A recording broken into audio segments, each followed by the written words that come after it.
electricity and food, and it also reveals the power of trade and economic Founded outlook in report. Round of 1993 applause, at a please. time when major economic policies affecting Africa were largely decided outside the continent, Afreximbank has in the last 3 decades reversed this trend.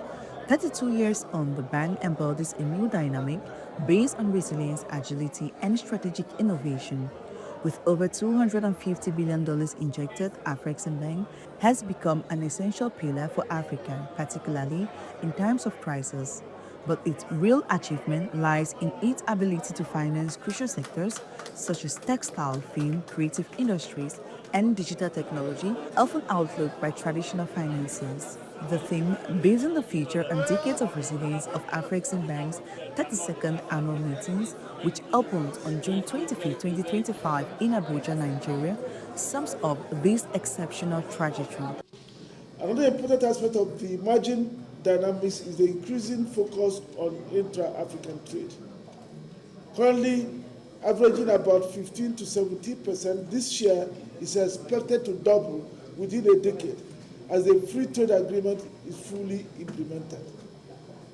This shift raises important questions about the relevance of traditional structured trade finance models in financing South-South trade. Afreximbank is charting a path towards the continent's economic self-resilience by supporting the AfCFTA, which aims to increase intra-African trade to $712 billion by 2035, and by deploying the Pan-African Payment and Settlement System (PAPS) for payments in local currencies.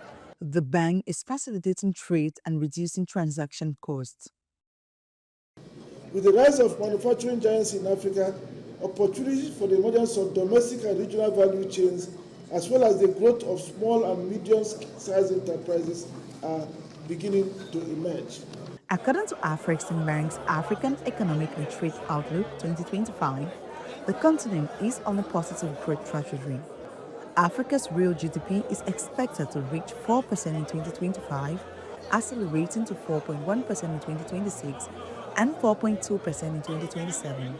This momentum is the result of a gradual recovery fueled by rising global demand for African products, a gradual decline in inflation, and the implementation of major structural reforms aimed at broadening the continent's economic base.